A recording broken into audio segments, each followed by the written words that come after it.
የአድዋ ድል በኢትዮጵያ ታሪክ ውስጥ የማይረሳ የማይደበዝዝ የብሔራዊ ክብር፣ የነጻነት፣ የሉዓላዊነት ምልክት ነው። አድዋ በጀግንነት የተገኘ የጦር ድል ብቻ ሳይሆን በዘመኑ የተሟላ ዲፕሎማሲያዊ ብልሃት፣ በመንግስታዊ አቅምና በህዝባዊ አንድነት የተጠናከረ ታላቅ ብሔራዊ ድል ሲሆን ይህም ኢትዮጵያ በአስቸጋሪ ዓለም አቀፍ አውድ ውስጥ ብሔራዊ ጥቅሟን ለማስጠበቅ ያላትን ብቃትና ህዝባዊ አንድነት ያረጋገጠ ነበር። የአንድነት ኃይላቸው ነው ድሉን ያመጣው። ያኔ በአገረ መንግስቱ ጉዳይ ላይ ጥያቄ አልነበረም ማለት አይደለም። ያኔ በውስጥ ጉዳይ ላይ ሽኩቻ አልነበረም ማለት አይደለም። ያኔ ለአፄ ምኒልክ ሀገረ መንግስት አልገብርም የሚሉ የአካባቢ ሰዎች ወይም ባላባቶች አልነበሩም ማለት አይደለም።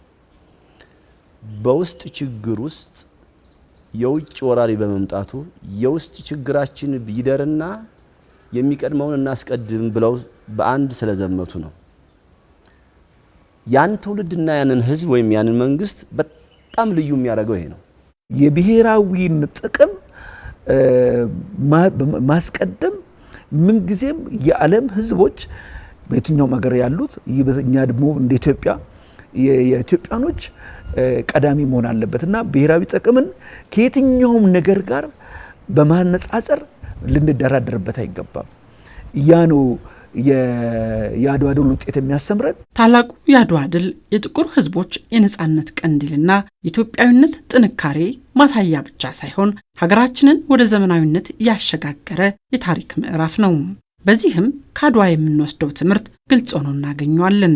ይህም ብሔራዊ አንድነታችንን በማጠናከር ሉዓላዊነታችንን በመጠበቅና ብሔራዊ ጥቅማችንን በተቀናጀ መንገድ በማጠናከር ወደ ዘላቂ ልማትና እድገት መጓዝ ይሆናል። ለዚህም ኢትዮጵያ እየመከረች ነው። እንደዛንን ልበሰፍነት በማስቀጠል በዚህ ምክክር ኮሚሽን ሁሉም ቀርቦ በመነጋገሩ ጠቃሚ ይሆናል። ምክንያቱም ምንድነው ብሔራዊ አጀንዳን እናሳካብ ነው። ግጭቶች አሉ፣ የተለያየ አይነት አባባሎች፣ አገላለጾች፣ ትርክቶች አሉ።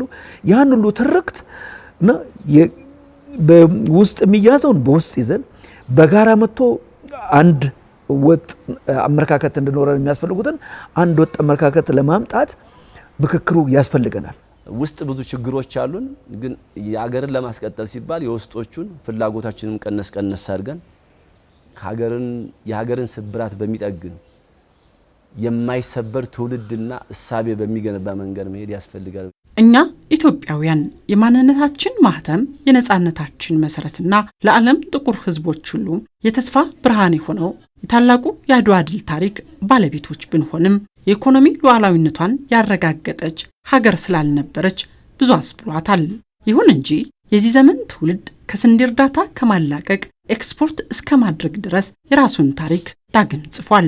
እርዳታ እንኳን ለማግኘት ስንት አይነት መሰናክል፣ ስንት አይነት ኮንዲሽንስ ወይንም ቅድመ ሁኔታዎች ተቀምጦ ነው ይሄንን ታረጋለህ፣ እንደዚህ ታረጋለህ፣ እንደዚህ ትሆናለህ፣ እንደዚህ ታረጋለህ ተብሎ ነው እርዳታ የሚሰጠው ወይ ብድር የሚሰጠው። ስለዚህ አሁን ግን ቀድሞ ከፈለጋችሁ እኛ እናገዛቸዋለን። አብራኛው አውሮፓኖች አሜሪካም ጭምር ይሄና ኤርፖርት ለመገንባት ያሉት የኢትዮጵያ በተባብራ ወደ ማደግ መሰላል ውስጥ መግባቷ ስለታየ ነው። ስለዚህ ይህንን የእድገት መሰላልን ማስቀጠል ነው እኛ ያለብን፣ ማበርታት ነው እኛ ያለብንና ያ ነው የኛን ለውጥ የኛን እድገት ራስን የመቻል በስንዴ ምርት በሰብል ምርት ራስን መቻል ብቻ ሳይሆን በሌላውም ራሳችንን ችለን ለዓለም የምንተርፍ ህዝቦች የምንሆነው። አሁን ቅርብ ጊዜ የምታየው የዲፕሎማቲክ ፍሰት የመሪዎች ኢትዮጵያን ነው ሳምንት መምጣት የምታየው የኢትዮጵያ እርምጃ በጣም በከፍተኛው የሄደችበት ስለሆነ እሷን ከጎናችን ማቆም ይጠቅመናል። የእሷን ፍላጎት መደገፍ የእኛንም ፍላጎት እንድደግፍ ያግዘናል። ይህ ትውልድ በዚህ ብቻ አላበቃም። የኢኮኖሚ ዲፕሎማሲን በማጎልበት ያሉብንን የኢኮኖሚ ተግዳሮቶች ለመቅረፍ ብሔራዊ የልማት አጀንዳዎችን ለማሳካት በተደረገው ቁርጠኝነት ውስጥ አያሌ የልማት ተግባራት ተከናውኗል፣ እየተከናወኑም ይገኛሉ። እነዚህ ፕሮጀክቶች መቻላችንን የሚያሳይ ነው። ለሀገር እንደ አንድ መሸጋገሪያ ከአንድ እንትን ወደ አንድ ሊያሸጋግሩ የሚችሉ መሰረታዊ ፕሮጀክቶች ናቸው እና ትልልቅ ፕሮጀክቶች ናቸው። ቅድም ያልሽው አባይንም ያለንን ተፈጥሮ ለመጥቀም ውስጣችን ለማየት ያለው ውስጣችን ያለን ተፈጥሮ ምንድነው ያለን ምንድነው ያልተጠቀምነው ብለን የውስጥ ሀብታችን ለመጠቀም የምናደርገው ጥረት የአባይ ጉዳይ ከነዳጅ ጋር በተያያዘ ከማዕድን ጋር በተያያዘ ይህንን አውጥተን ወደ ኢኮኖሚ መቀየር አለብን ብለን የሚኬድበት መንገድ አንዱ የጅማሮ እና መልካም ነገር ሆኖ ገና ብዙ ሀብታችን ከተጠቀምነው በላይ ያልተጠቀምነው ካለማነው በላይ ያላለማነው ሀብት ነው ያለው።